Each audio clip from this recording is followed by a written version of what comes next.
Chapter 1. A Session. It all felt so real. Thank God it was just a dream, Frank told the man in the chair, though the words refused to settle. The quiet room didn't answer back. Frank sat on the edge of a couch, shoulders slumped, fingers whirring the seam of a cushion as though it were a rosary. Across from him, the man sat in a wingback chair, worn suit, old wristwatch, notepad resting lightly in one hand as if it carried no weight at all. Dim and sparsely furnished, the room felt colder than it should have. Muted light filtered through aged windows. The only warmth came from a lone lamp on a side table next to the chair, casting a tired glow across the space. It looked like a therapy session, almost like one too. Quiet room, soft lamp, the faint scent of dust and dampness hanging in the air. Anyone walking in would expect a box of tissues within arm's reach, but the room definitely hadn't been set up for comfort. Frank kept talking. It all felt so real. Thank God it was just a dream, Frank said, not realizing he'd already said it once before, or twice. The man made no move to correct him. His pen scratched across the page, a grocery list disguised as clinical note-taking. Frank went on. I was driving home from work. It was getting late, almost dark. I knew my wife wasn't going to be happy. She hounds me for working too much. He shook his head with a faint, tired smile. I wouldn't trade her for the world. Just don't let the food get cold, you know.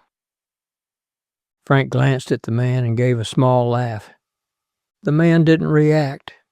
Anyway, I pulled into the driveway and ran inside, already rehearsing my apology. Honey, I'm home. No answer. I checked the kitchen.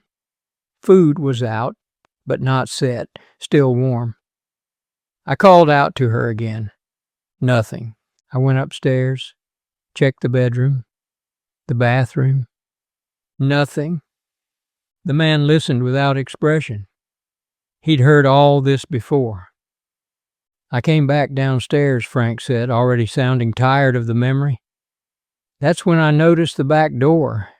It had been... Frank swallowed before continuing. Kicked in. The pen stopped. The man looked up from the page. Say that again? The back door. It was kicked in, Frank said. The man flipped back a few pages in his notebook, already filled with notes, and checked again. Nearly everything Frank had said was there, almost word for word, except that. A soft cough. Go on, the man said, tone flat. When I saw that, I knew something was wrong, Frank continued. I called out for her again. Still nothing.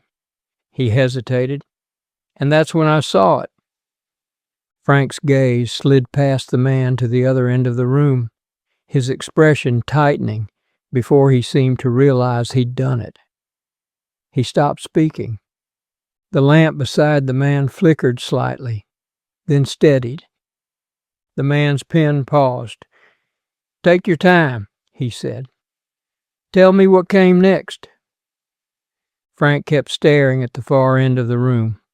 Blood, he said quietly. On the floor by the couch. So much blood. He hunched forward, cradling his head in his hands. I walked over and... He tried again. I walked over and behind the couch. Go on, Frank. Frank looked up. It was her, on the floor. He shook his head. So much blood. She wasn't moving. I dropped to my knees. I tried to say her name. He broke off. I couldn't breathe. He took a breath, then another. I heard something in the hallway, footsteps. His jaw tightened. There was a man. He came around the corner, heading for the back door. just walking like he belonged there. Frank's hands curled into fists. In my home. The lamp beside the man flickered.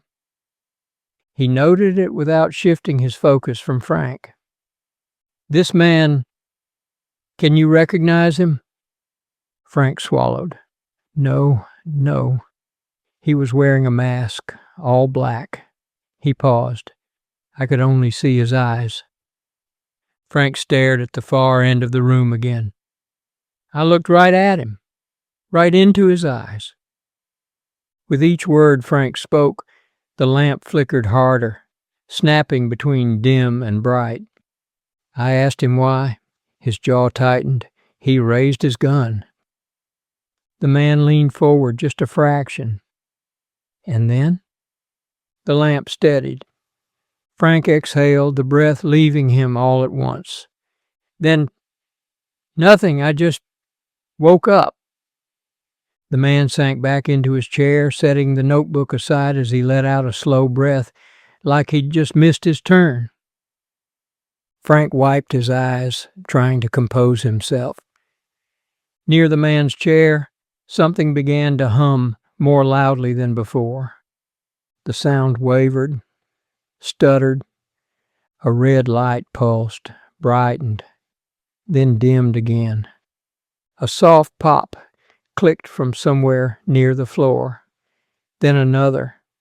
The man's attention shifted, not to Frank this time, but downward. The hum deepened, rougher now, followed by a faint hiss, as a thin curl of smoke slipped from the seam of a small wooden box at his feet. Wild dream, right? So, what do you think it all means, Doc? Frank asked. The man let out a quiet, tired chuckle. The box sputtered, then let out one final pop before going completely dark. Smoke curled from its vents. The man looked down at it, then back up at Frank. I'm not a doctor. Frank stopped wiping at his face, confused. What do you mean you're not? His form faded before he could finish the sentence, his voice warping, his image unraveling like smoke. The man sat still, eyes on the empty space where Frank had been. I guess our time is up for today, Frank, he muttered. There's always next week. The room was silent now, a faint cold lingering where Frank had been. The box lay dead at his feet. The man grabbed his notebook and added one last line to the grocery list. Drop-off manifester for repairs. Again. He picked up the wooden box, heavier than it looked, and headed out the front door of the dark, nearly empty house. The lamp on the table flickered once more as if calling out to him. Outside, the bright sunlight of Savannah washed over the street. Birds chirped. Leaves skittered along the sidewalk. A for sale sign creaked in the breeze. No one was buying. Not with Frank still inside. At his car, the man opened the trunk. Inside was a jumble of strange artifacts, weathered photographs, scattered files, things that didn't belong together. He placed the box among them and shut the trunk. Leaning against the bumper, he pulled out a handheld recorder and a pack of cigarettes. He hit record. Frank's recalling more about that day, but he's slow to connect it.